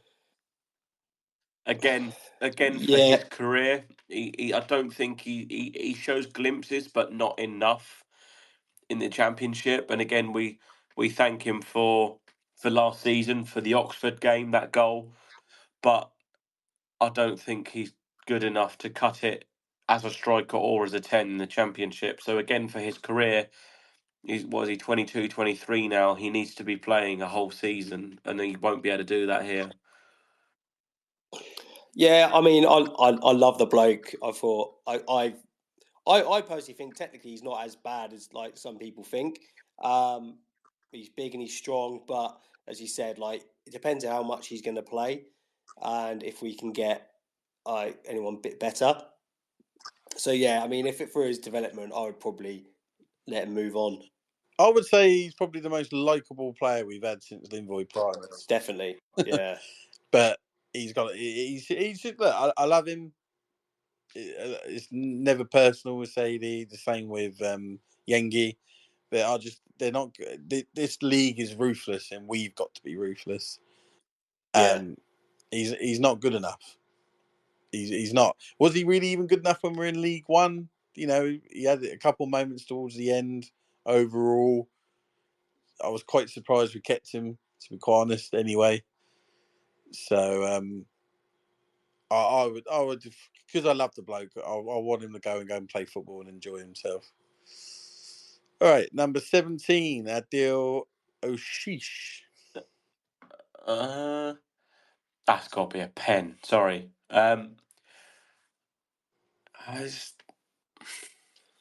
He's a tough one because he's shown glimpses, but he also gives the player of all fart no poo. But the thing is, I think if we had him in for a full pre-season, and then we had to system, because don't forget, obviously he came in for like the Lang situation, didn't he? And I think that didn't help him. I don't know when he came in, but that's what kind of. I think he was meant to be the other option when things weren't going right, not to replace Lang, which he ended up having to do. And I think with a full pre-season and with us working on because during the whole pre-season you can work on like different elements, different scenarios, stuff like that, and you'd like to think that right, this is how we'd play if we have like a Lang in it. Like when we have Oshisha, this is the way we're going to be setting up and stuff like that. So if we had got him back, I'd be happy with that. I think as long as he's okay to basically be second fiddle to Lang, but it also means that you've got a decent. This is why you'd get rid. This is why I would sell Sadie if you could get someone like Oshish or a Robertson. Not saying Robertson, a Robertson type of player, where they might not be as good as Lang, but it's an improvement on what's behind Lang. So it means that we don't have to basically run Lang into the ground again like we did this season because we literally had no one else. It means that after 70 minutes, if we're if we're 2 or 3 goals ahead, it means that Lang can come off and we can rest him and he can just gather some of it because he just doesn't stop running. It gives us that other option, but the option is better than what we've had this season. Yeah, and having a different kind of number 10 is a good option to have, because when you're sort of thinking to yourself as a defender, you've got a number 10 that's like going beyond the striker or running at you. Then when he's replaced with a more of a, like, they're both technical players, but you know what I mean, where he likes to sort of work in those little areas and pick passes and things like that. Like, defenders don't know whether they can go or not go. So, yeah, I think having a different option off the bench. Come on, Dom. From like you could score. Go on, Dom. Yes, get in there. My opinion with Ashish is a mixed one, because when he's good, he looks very good, but when he's shit, my God, is he awful. Yeah, this is why I said sometimes he's a bit all fart no poo. Yeah, it's like, how could you go, like, Norwich away? He was unbelievable, and you thought, fucking hell, like, what a player. Yeah. And then we played Watford at home, and he was fucking garbage to the point where we subbed him off at half time. Yeah, and the things with that with O'Shea's against Watford, because obviously that wrist injury he's got, that's got him out for the rest of the season, isn't it? Well, rest of the season, 2 games. But maybe that had an issue with him. Maybe. Playing. But then he's been like, the Leeds game, he was the only one that didn't turn up. Yeah. Everyone. And I think you get it with those kind of players, don't you? They're in and out and that sort of stuff. What I just did like, this is not a reason to keep him, but a good thing was, even when he wasn't really at it in the game, you saw the videos after the game of him walking around the pitch and he was still involved. Because some of those players can be like, just look like they're fobbing it off and not happy, where he seemed like he was involved. Yeah, I agree. I missed one player. Sorry, number 16, Tom McIntyre, as he's on loan. Keep. Put him on eBay. Does he have to come back? Could we not just do please do not return to sender? I think he'll definitely be going himself, won't he? I don't think he wants to be here. For me, as I said, if you can flog him on eBay, that'll do. 99p. So that's an all-round get the fuck out, yeah. 18, interesting one. Cohen. I don't know his first name. Bramall. Difficult one. For me, I would keep him. I think because he gives you like that flexibility down the left-hand side, his pace. I think I suppose because it was that thing where we moved Murphy over to the right, didn't we? And then had Cohen, Bramall down the left-hand side to get that pace. If you get another right winger that's got similar pace to Murphy, then you might not have to worry about Cohen might not obviously be signed back on, but I'd be happy with keeping him. I think he's done well enough to earn another contract, maybe just like another year or something. I think no. You've got 2 left backs under contract for another 2 years. But the only way I would think about it is if he was going to be like a kind of a backup winger, but I don't think he's got the technique of like shooting like for a winger. And I would think that we would be bringing in at least one winger this summer, because whether Blair stays or not, you still need cover for Richie and Murphy. So you'd think at least one winger would come in. So I think he takes up a squad space that's not needed. So I think he come in and did a good job for when he's here for these six months, but I don't renew. I don't know what way to go with this. I think he's one of them players you could easily replace. There's millions of Bramwells out there. I would say let go. But I wouldn't be upset if we kept him. Right, 19, Jacob Farrell. Keep, but we need to see more of him to know what he's like, don't we? Yeah. Yeah, we need to keep him. Because when we do our player ratings next week, he's surely getting 9, won't he? Because Yeah. that's what you got. But this is the thing game. is, and this is the thing. Like people were saying, I've seen people doing their predicted lineup for next season, and a lot of them have got Farrell in it instead of Ogilvie. I'm like, I'm not sure how you can make that decision when you've literally seen nothing of him. Like I know we saw. The thing is, though, the one right. game he played in, he was better than Ogilvie in all the games Ogilvie's played in my opinion. But the thing is, like, I just think off that one game, I just don't think we can judge him like that. I think he needs a good run of games before I could even think about putting him in front of Ogilvie. Baldy's got to stick together, right? Of course you have. Right. Number 20, Thomas Waddingham. Low now. I don't know. I love the look of him. I think be upset if he wasn't back in striker. Another Australian that needs to be able to adapt into English football, and I think alone would do him really well, even if it was for 6 months. Well, the thing is, if we're getting rid of Omani and Yengi, and we're going to need another striker at the moment. At the moment, we've got Bishop, and that's left. Yeah. I personally I really like the look of him. And out of all the Aussies, he's the one that looks like I think could settle the best. Maybe. Yeah. And the thing is, John Messina, when we signed him, he from what he was saying was like, he's in and around the first team, and he'll get a chance if he does well. So that tells me that I think he'll still be here next season. And it's you're then not scrambling around for too many strikers because you've got a player there that has got the potential. Well, but the club think it. Otherwise, you wouldn't bring him over from the other side of the world. The potential to obviously not play as much as Bishop, but hopefully to come in and make a difference when he needs to. Andre DazHarry, number 21. You'll be a no, Russ, won't you? Be a no for I'd you? be giving him a 10-year contract. Well, the thing is that extension, is that just like another year? Like, or can we make it? Because I would really like to make it 2 years, if possible. I thought I heard that we were offered him. I didn't think we were triggering it. I thought we were actually offering him a new deal. No, it's automatically triggered due to us staying up. But aren't we looking at offer? I swear I see something about giving him a 2-year deal. I hope we are, because I would like an extra year on that.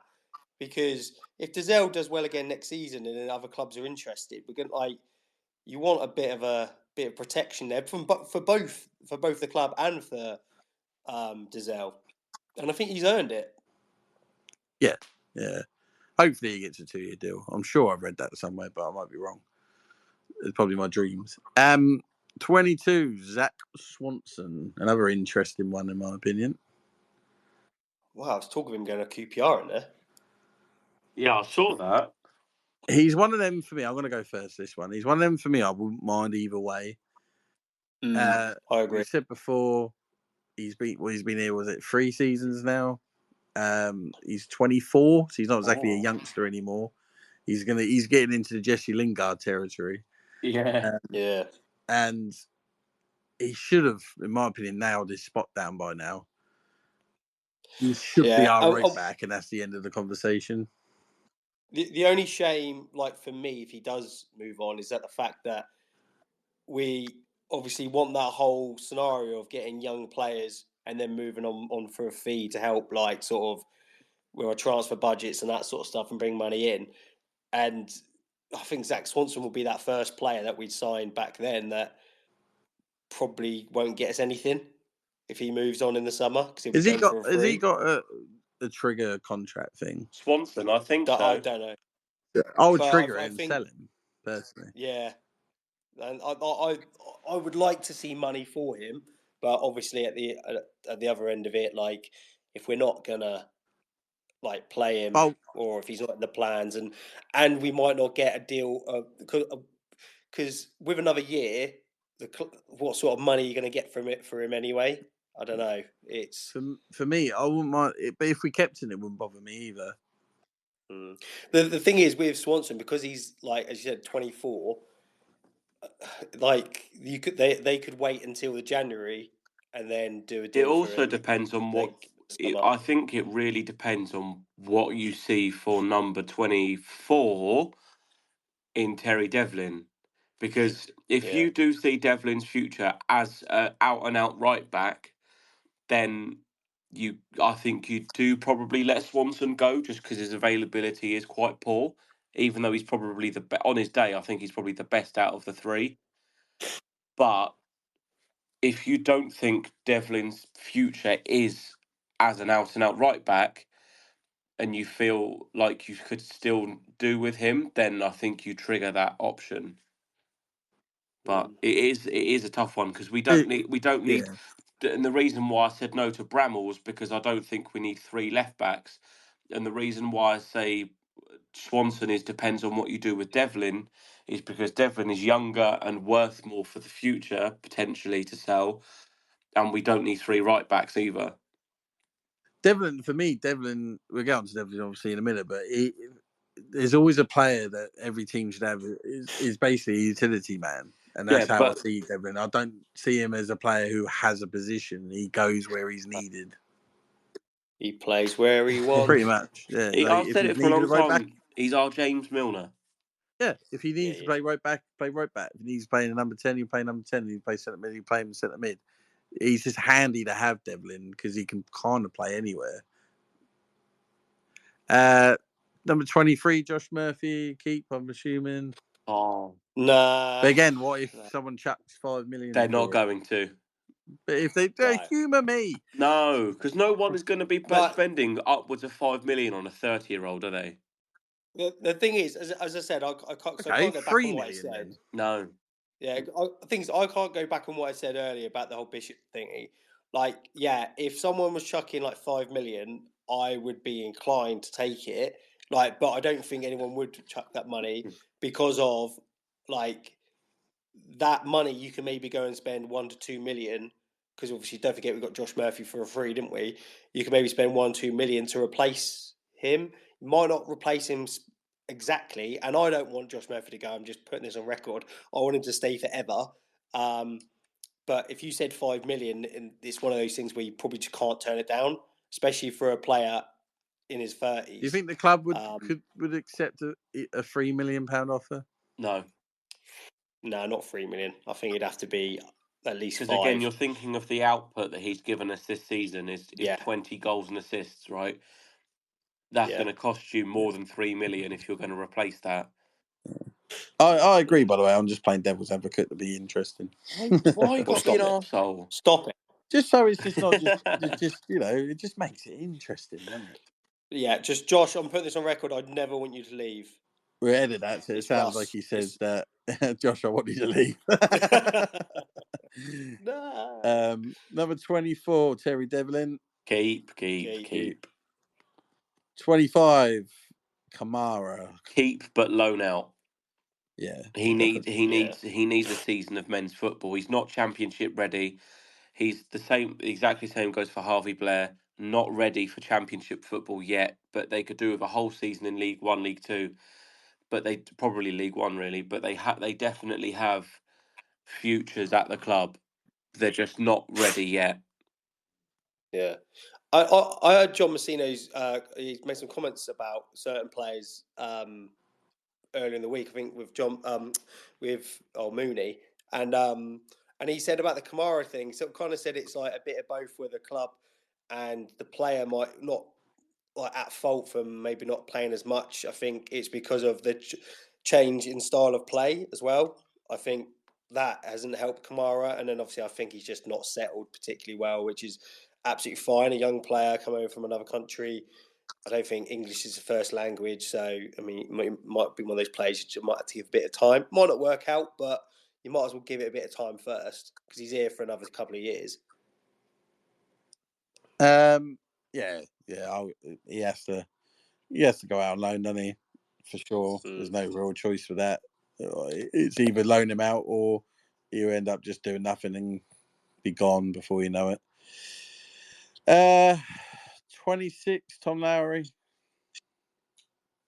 Let go. See you later.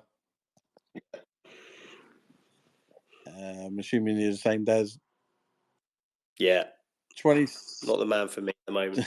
27, Anthony Scully. Yeah, bye-bye. Yeah, unfortunately, yeah. Absolute waste of time. 28, Ruben Swan. Again, we need to see pre-season. Ideally, I know he's played a bit more under Sean North rather than the previous manager there at Hampton Waterlooville, but he could, if he's got a future, he needs to be probably playing League Two football next season, because I know he's only young, isn't he? He's only like 19. Yeah. But he won't go from Southern Premier League football to League Two. I think aren't it'll they be National League South? No, they're they're lower than Southern that. League Yeah. Prem. Oh, fuck. All right. League below Conference South. So I would think he'd probably, if he was going to go back on loan, it'd be a Conference South side.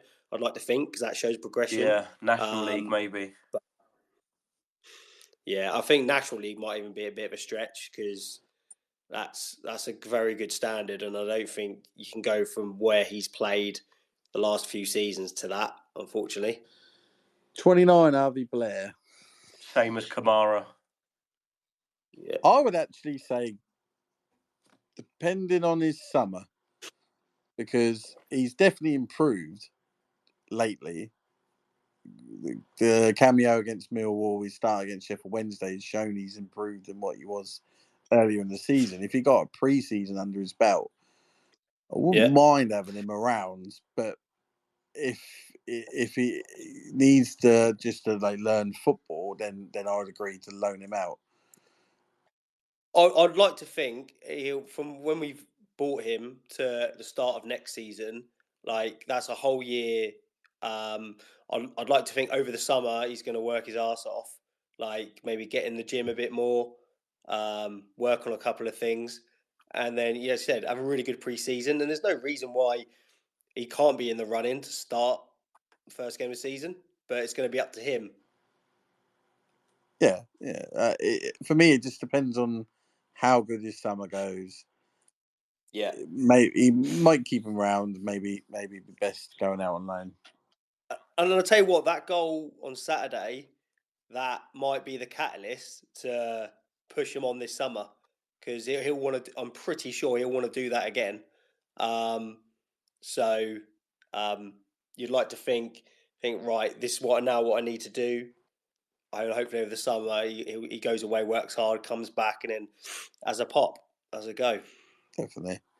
Number 30, Matt Ritchie. Same as Pack. I've got quickly just about Matt Ritchie. My mate messaged me the other day and he was like, "Oh, just saw Matt Ritchie in Pret in Winchester." And I was like, "Right, I'm gonna go for a walk to see if I can find him." I thought, right, I can't see him anywhere. Gonna walk back to work, and I saw him on his phone. And as I walked past him, and I'm still cringing about it now, he was on his phone, so he turned around. I went, "Super mate, Ritchie," no. And he looked Jesus at me like, Christ.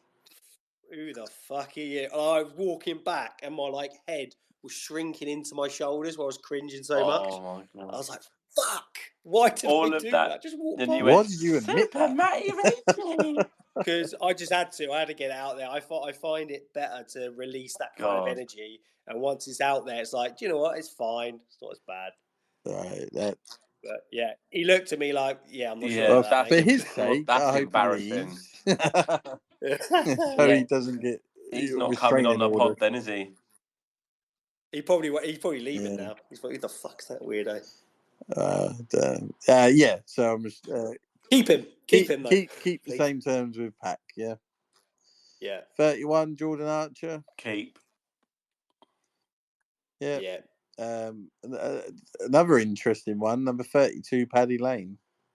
We need to see his pre-season. I'd be more inclined to keep him than Harvey Blair next season. Yeah, it's going to be interesting, isn't it? The thing is, with a lot of these, some of these decisions, it all bases on who potentially we could have lined up to replace him. And Do you also, mean? Paddy Lane looked like he was just coming into some form when he got injured. Yeah. So, I'd say keep yeah, him. I would too. I'm going to be controversial and say sell. I'm not convinced by him. I'm not convinced. No, I'm not totally convinced yet. I think he's still got a lot to do. But he has shown little bits. And I thought like the game at home to Norwich and stuff like that, I thought he did all right. So yeah, I think there's glimpses, but I think he's got one more season really. I would sell, but again, he's another one I wouldn't be upset if he stayed. Yeah. Number 33, Toby Stewart. Loan. He's been fantastic, by the way, for Crawley Town. Yeah, loan. Hopefully he can go back out to Crawley next season. I know it's League 2 now, but he's proven he can do it in League 1. I think he might get a League 1 loan, you know. Yeah, and the thing is, it just depends on if he's going to be played. Like Crawley know him, and like that Lindsay's a good manager. They're going to probably look to be coming back up. They play decent style of football from what I've seen. You'd like to, and sometimes it's better to. I know it's a drop down the league, but sometimes it's better to go with a club that know you and they want to play you and stuff like that. If you go to a League 1 club, is he going to be first choice? That's the things you've got to think about, I think. Yeah. No, I'm really, really, really happy for him. Yeah, definitely. Hopefully he gets a really decent loan next season. Yeah. Number 34, Ibane Boat. Yeah, it's basically a new signing, isn't it? We don't have any idea what he's like. And I think the fact that like him being out injured for the season allowed us to get back in Bishop. If he'd played anything of football before us, we wouldn't have had Bishop till January. So. Yeah. But I think I saw Bowett's back in training now as well. So thank you, Iban. Thank you for pulling your patella tendon and allowing Bishop back. Yeah. We are sorry and we look forward to seeing you. Oh, fucking hell. There's only one, Harry. Yeah, but it's Spurs. United is still winning 3-0. Number 35. Someone that nobody wants. Robert Atkinson. Oh, Big Daddy, come here, please. Yeah. I think I'll be rooting for Bristol City in the playoffs. I think that's our only chance. If they get in. If they get in, but that's what I mean. I'm rooting for them now and in the playoffs if they get there, because I think that will massively help us if they do. I think he came here with a vision to potentially move here anyway. I don't think you move. It's very rare that a loan player moves their entire family down anyway to where their loan player is, and then even more so for a 6-month loan. It's very rare unless you've got some kind of interest in staying beyond that. Yeah, I just think if Bristol City go up, that will help us massively to get him. Personally, yeah, we got to get him. I don't care. Break the bank, Eisner's. 36, Ben Killip. Keep, because he's your third choice keeper, which enables Toby Stewart to go out on loan. Yeah, he did all right against Wednesday. He didn't do anything particularly wrong. So I think you have Schmid 1 as your number 1, Archer as your number 2, and Killip as your third. Wow, you never know. Killip might be jumped up into second. Yeah, I honestly don't mind either of them, to be honest. No, exactly. He looked pretty solid. As all the keepers are happy. He looked pretty solid, to be fair. Yeah. Number 44, Hayden Matthews.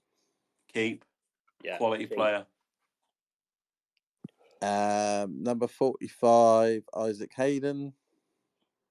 Keep.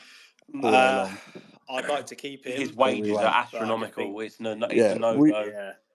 If he's willing to take a massive pay cut, he'd have to take a pay cut of about 60-70%. Yeah, he might do. But the thing is, he's going to have to take a pay cut at some point.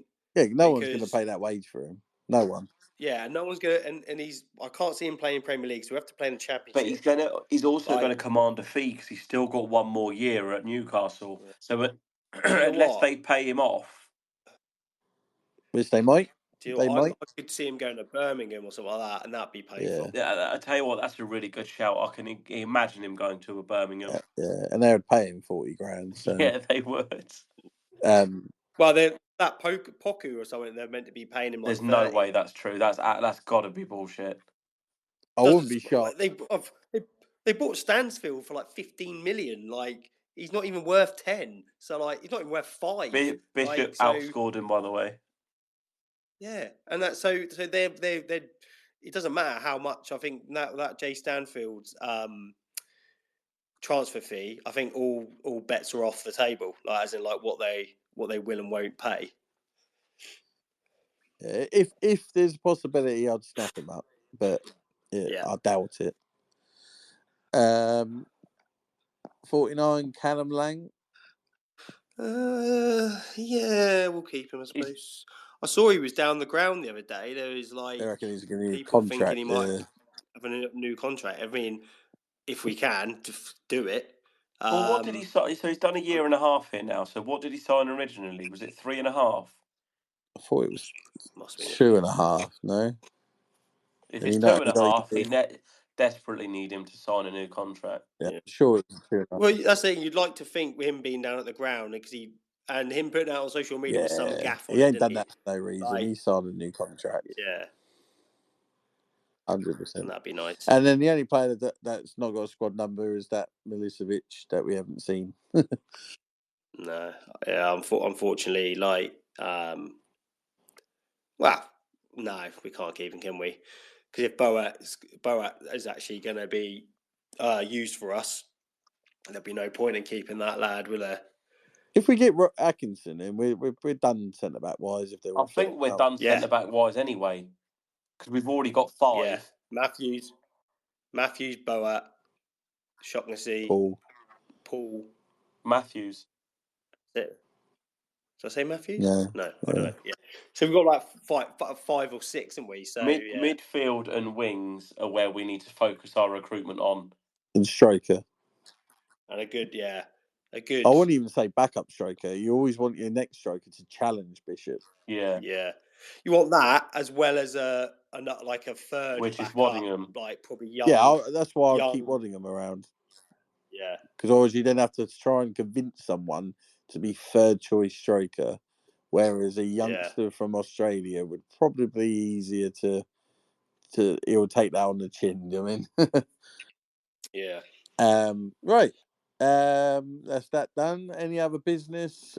Quickly mentioned about the Pompey women's who stayed up on the last day. I believe was it the last day, or they got another game? No, that was it. It was their last day, wasn't it? But I think everyone else is still playing. Yeah, because their last game was meant to be this weekend, but it was against Reading women who folded. So they finished. Fair play. Well done, and girls. they won 3-1. And actually, the Scummers helped them out by beating Sheffield United. Yeah, I saw that. Fair play. Well, I looked at the league table the other day and I'm really confused. Pompey have played 20 and the rest have played 19. That's because they're playing this weekend. Yeah. But Pompey are only 1 point ahead of Blackburn. Is that because they're not playing Blackburn? It's only the bottom one. Yeah, that goes so down, Sheffield United are going down. All right, okay. The Blackburn looked so deflated. I thought maybe they were relegated.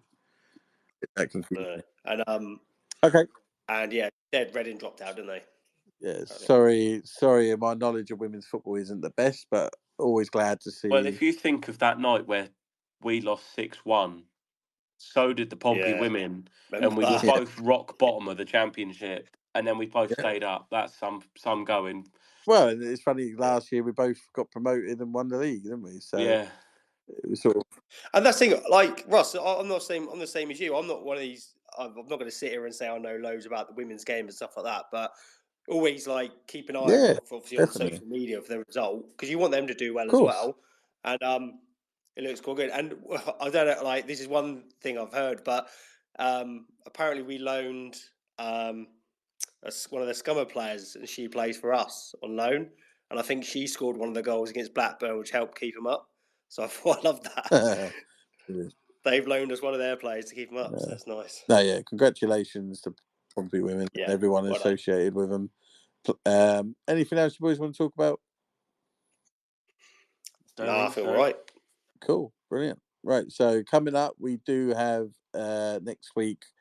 We'll be doing our player ratings along with a special guest. Is that definitely 100%? Yes, it is. So Neil Allen is joining us next week, which just seems right that he gives player ratings out every week to help us with rating everyone's season. We've also got another special guest. We're not going to say who just yet, that we're in conversation with. And then there might be maybe one more, if we can squeeze in, maybe looking ahead to next season, a bit more of an open discussion, maybe with another special guest. And then that will conclude us. So definitely 2 more, possibly 3. Is that right, boys? That sounds right. Yeah. Brilliant. Right then, everyone enjoy the game Saturday, party atmosphere. Hopefully Preston get relegated. And just enjoy it. It doesn't matter about the result. Let's just have fun Saturday. Good party atmosphere. Let's get a ball in the net again.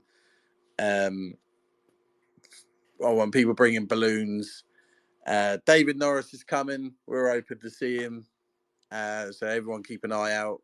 Get your pictures taken with him. Boys, thanks for tonight.